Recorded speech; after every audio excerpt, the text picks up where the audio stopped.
Hello दोस्तों, आपका स्वागत है हमारे चैनल चैम्पियन जैद पर। मैं हूं आपका दोस्त मोहम्मद जैद। और दोस्तों, आज हम लोग पूरी टेक्स्ट बुक का सबसे बढ़िया चैप्टर पढ़ने वाले हैं। बेस्ट चैप्टर है ये, द कॉन्सर्ट।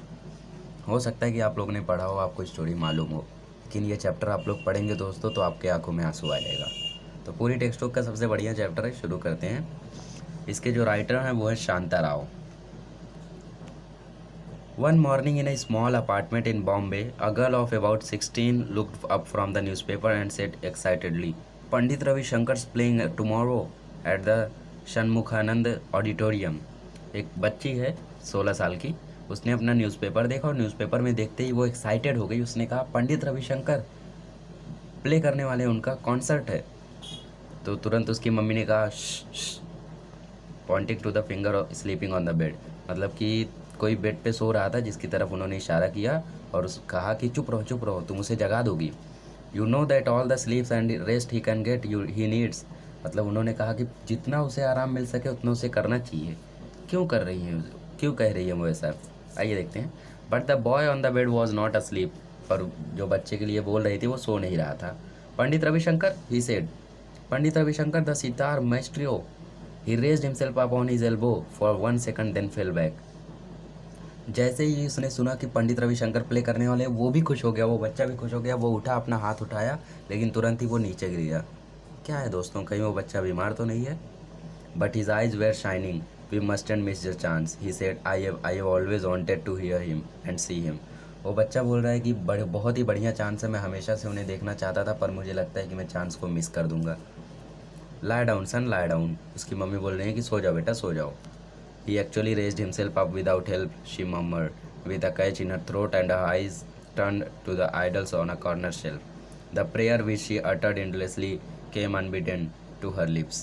मतलब कि जो उन्होंने बचपन से चाहा था वो आखिरकार हो ही गया। और बच्चा उठा था तो उसे भी खुशी थी कि मैं भी कॉन्सर्ट में काश जा पाऊँ, लेकिन वो नहीं जा पा रहा था। हो सकता है कि थोड़ा बहुत बीमार हो।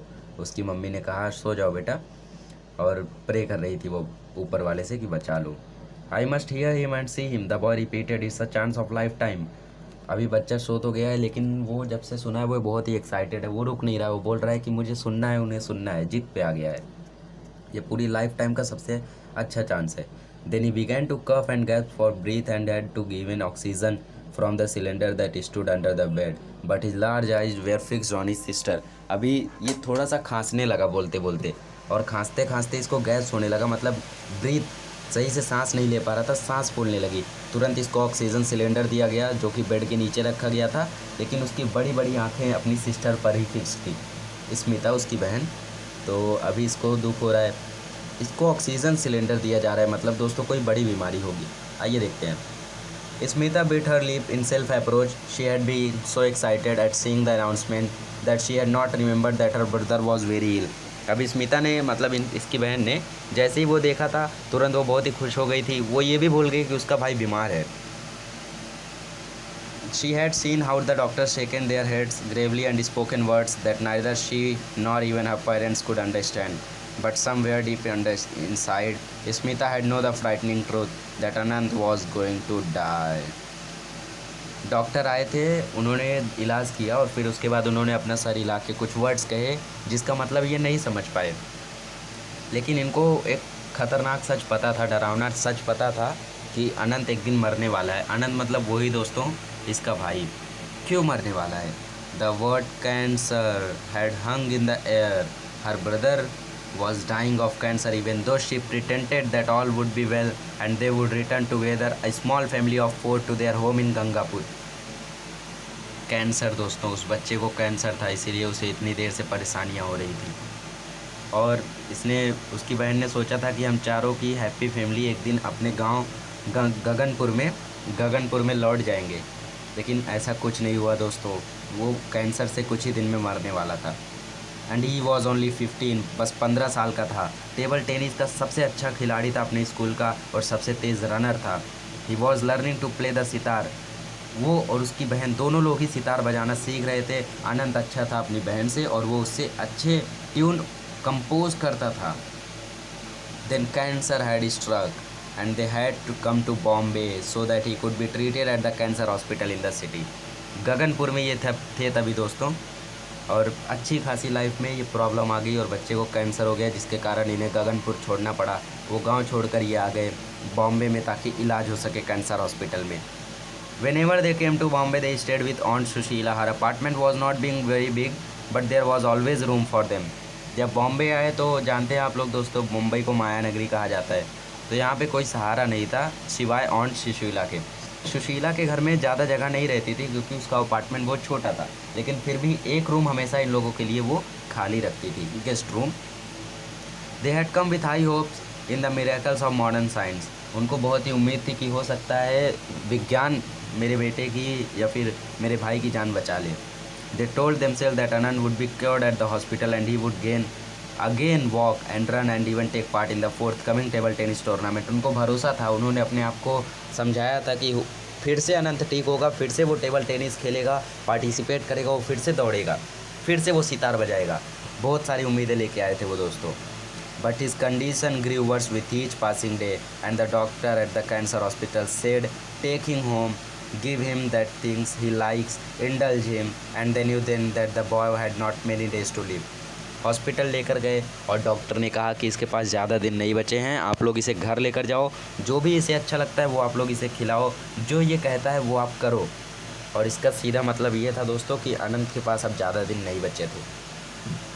But they did not voice their fears. They laughed and smiled and talked and surrounded Anand with whatever made him happy. लेकिन वो उस दुख से रोते नहीं बैठे दोस्तों, क्योंकि मरीज़ तो तभी मर जाता है, आधी जान उसकी तभी निकल जाती है जब इसे पता चलता है कि मैं एक दिन मरने वाला हूँ। आनंद को ये पता चल चुका था, वो बहुत ही टेंशन में था, लेकिन फैमिली ने पूरी कोशिश की कि इसका टेंशन ख़त्म कर दे। वो हमेशा उसके आजू बाजू हैप्पी रहते थे, जोक सपाट करते थे, जिससे उसको एहसास ना हो कि वो मरने वाला है। They fulfilled his every need and gave him whatever he asked for. उसे हर चीज़ दिया जो उसने मांगा और उसको सारी ज़रूरतों को पूरा किया। एंड नाउ अब वो चाहता था कि वो कॉन्सर्ट में जाए, ये लाइफ टाइम का एक ही चांस था। अब उनकी मम्मी ने कहा कि जब भी आप ठीक रहोगे आप चले जाना। This is not the last time they are going to play. ये आखिरी बार नहीं है जब वो बजाने जा रहे हैं, और भी बार मौके आएंगे, आप तभी चला जाना। Smita stood at the window looking at the traffic, her eyes with tears. अभी वो विंडो के पास गई उसकी बहन और वो रोने लगी। Her mother whispered, but you Smita, you must go, your father will take you. अभी स्मिता को उसकी मम्मी ने कहा कि तुम स्मिता, तुम ज़रूर जाओ, तुम्हारे पापा तुम्हें लेकर जाएंगे।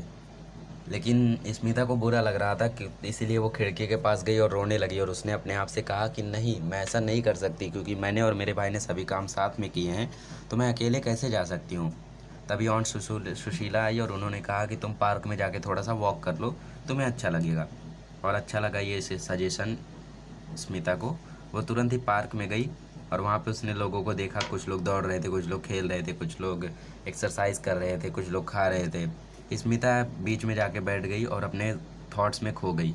वो कुछ सोचने लगी और उसके बाद एक बहुत ही बढ़िया थॉट आया उसके दिमाग में, और तुरंत वो घर पर भागी और उसने कहा कि हाँ हाँ क्यों नहीं, मैं ऐसा कर सकती हूँ। और घर पे जाके उसने मम्मी से बोला कि मम्मी मुझे कॉन्सर्ट में जाना है। अब भाई को भी झटका लगा कि अभी तक तो ये जाने वाली नहीं थी, कैसे ये तैयार हो गई। और सब लोग ने तैयार हो गए। पापा ने कहा कि ठीक है, मैं तुम्हारे लिए टिकट ले लेता हूँ। टिकट लिया उन्होंने और दूसरे दिन स्मिता और उसके पापा जाने लगे। जब वो जाने लगे तो पीछे से भाई ने देखा और भाई ने कहा कि इन्जॉय योर सेल्फ। उसने कहा कि मज़े करना। भले ही ये शब्द बहुत ही पेनफुल गैस्प में से निकले थे दोस्तों, मतलब कि ब्रीदिंग में प्रॉब्लम थी उसको, और उसने कहा लकी हो, तुम बहुत खुशनसीब हो कि तुम्हें जाने का मौका मिला। स्मिता वहाँ पर गई। वहाँ पर जैसे जैसे उन्होंने नोट्स बनाए वैसे वैसे कॉन्सर्ट आगे बढ़ा। लेकिन सभी ट्यून बजा रहे थे, कंपोज कर रहे थे, लेकिन स्मिता के माइंड में एक ही थॉट चल रहा था, अनंत ने जो कहा था, it's a chance of life time, ये लाइफ टाइम का एक ही चांस है, मुझे चाहिए। इसलिए स्मिता तुरंत में गई गैलरी में। वहाँ पे जैसे जैसे वो तबला बजा रहे थे, तुरंत उसे अनंत की वॉइस उसमें सुनाई दे रही थी। और ऐसे ऐसे कॉन्सर्ट आखिरकार ख़त्म हुआ, सभी ऑडियंस वहाँ से जाने लगे। तभी एक दाढ़ी वाला बंदा आया जिसने बहुत ही बड़ा बोरिंग स्पीच दिया, और आखिरी बार प्रेजेंटेशन हुई और फिर उसके बाद पर्दे नीचे गिर गए। सभी लोग अभी एग्ज़िट की तरफ जा रहे थे। अब ये टाइम था, स्मिता कुछ तो करने वाली थी, ये टाइम था। स्मिता रिगल्ड हर way through the crowd towards the stage. वो तुरंत क्राउड पीछे जा रहा है, स्मिता आगे जा रही है स्टेज की तरफ। Then she went up to the step that leads to the wings her heart beating loudly. In the wings, a small crowd had gathered to talk about the evening concert to help carry buckets and teacups and instruments. और अभी छोटा सा crowd बचा हुआ था, मतलब जो लोग प्ले कर रहे थे उन्हीं लोग का क्राउड बचा हुआ था, बाकी सब चले गए थे। तो लोग डिस्कशन कर रहे थे इवनिंग के कॉन्सर्ट के बारे में। जो बकेट्स मिले हैं, जो टेकअप्स और इंस्ट्रूमेंट है, उनको लेकर जाना है। तो स्मिता वहाँ पे जा रही थी, उसके दिल की धड़कन बहुत ही ज़्यादा तेज़ हो गई थी, क्योंकि उसे डर भी लग रहा था, क्योंकि आज तक कभी वहाँ गए नहीं थी। He was there standing with the man who played the tabla for him, the great wizard of music, Ustad Allah रखा। हर knees felt weak, her tongue dry, but she went up and standing before them, her hands folded, oh sir, she burst out. वो गई आखिरकार उनके पास, किसके पास? Wizard of music दोस्तों, उस्ताद अल्लाह रखा, जिन्होंने तबला बजाया था। उसकी नीज़ मतलब कांपने लगे थे पैर, उसकी ज़ुबान सूख गई थी और वो एकदम डर गई थी। उसने अपना हाथ मोड़ा और कहा, ओ सर। सर को उसने बुलाया। यस, सर ने सुना और उसने पूछा कि क्या हुआ। And her story come pouring out the story of her brother who lay sick at home and of how he longed to hear him and Ustad play. अभी जैसे ही उन्होंने जवाब दिया, तुरंत इसने अपने भाई की कहानी पेश कर दी कि ऐसा ऐसा बात है, मेरा भाई आ नहीं पा रहा है, वो कैंसर से पीड़ित है, तो आप लोग प्लीज़ उसके पास चलिए और उसके लिए प्ले कीजिए। तो will you come to on Sushila's out and play for him. अभी इसने पूछा कि क्या आप वहाँ पे आएंगे और प्ले करेंगे, और उसने बेग किया, मतलब भीख तक मांग ली कि आप प्लीज़ आइए, प्लीज़ वहाँ पे चलिए, पूरा प्रे किया। Little girl said the mustachioed man who had made long speech, जिसने बहुत ही बड़ा सा भाषण दिया था, उसने बोला, सुनो छोटी बच्ची, पंडित जी बहुत ही बिजी मैन है, तुम्हें उनसे ऐसी रिक्वेस्ट नहीं करनी चाहिए। लेकिन पंडित रविशंकर के दिमाग में कुछ और ही चल रहा था। वो थोड़ा सा मुस्कुराए और कहा, तुम चुप रहो। उस्ताद साहिब के तरफ वो मुड़े और उन्होंने पूछा कि क्या करना चाहिए उस्ताद साहिब। उस्ताद साहिब पान चबा रहे थे और उन्होंने बोला कि कल सुबह हम लोग परफॉर्म करेंगे बॉय के लिए। Yes yes Pandit ji replied, it settle then. उसके बाद स्मिता की उन्होंने रिक्वेस्ट सुन ली और वो तैयार हो गए प्ले करने के लिए। It was a very excited Smita who came home let that night, Anant was awake breathing the oxygen from the cylinder. और वो रात को देर से आई, अनंत तब तक जाग रहा था, सिलेंडर से ऑक्सीजन ले रहा था। And the following morning on Sushila neighbors saw two men get out of taxi which pulled up outside their block. They could not believe their eyes. It is not possible, they said. और सुबह सुबह दूसरी morning on Sushila के जो पड़ोसी थे, उन्होंने देखा कि एक टैक्सी आ रही है और टैक्सी में जो इंसान बैठे थे उनको देखकर इन्हें लग रहा है, नहीं ये कैसे हो सकता है। पंडित रविशंकर एंड उस्ताद अल्लाह रखा उस टैक्सी में बैठे हुए थे। वो तुरंत वहाँ से उतरे और उन्होंने दरवाज़ा खटखटाया। They went in, sat down on the divan by the window and played for the boy. वो गए वहाँ पर और बैठ गए दीवान पे, सोफे पे, और वहाँ पे बैठकर उन्होंने बॉय के लिए पूरा प्ले किया concert. Surrounding him with a great and beautiful happiness as life went out of him gently, very gently. और उसको अच्छे से पूरा कॉन्सर्ट सुनाया और उसकी लाइफ को बहुत ही ईजी बना दिया। फिर वही हुआ दोस्तों, लेसन आधे पे ही ख़त्म हो गया। यहाँ से हमें पता चलना चाहिए था कि अनंत के साथ क्या हुआ। क्या ये म्यूज़िक में इतनी ताकत थी कि अनंत को वो बचा सकता था? आपको क्या लगता है दोस्तों, इस स्टोरी में क्या हुआ? अगर आपको लगता है कि वो बचा होगा या फिर आगे क्या हुआ होगा, आप लोग कमेंट बॉक्स में ज़रूर लिख के बताएं दोस्तों, क्योंकि ऐसी स्टोरी जब ख़त्म होती है तो मज़ा अधूरा रह जाता है। आगे ज़रूर उसकी जान बचनी चाहिए दोस्तों। मेरा तो यही विचार है कि म्यूज़िक सुनने के बाद उसको थोड़ा सा अच्छा फील हुआ होगा, जिसके कारण उसका फिर से टेस्ट कराया गया होगा और उसमें पता चला होगा कि इस कैंसर को क्योर किया जा सकता है, और उसमें उस बच्चे की जान बच गई होगी। वो फिर से एक बहुत ही बढ़िया सा टेबल टेनिस प्लेयर बना होगा, रनर बना होगा और सितार बजाकर उसने सीखा होगा और आगे चल के एक बहुत बड़ा आर्टिस्ट बना होगा। तो दोस्तों आप भी अपने विचार कमेंट में लिख सकते हैं।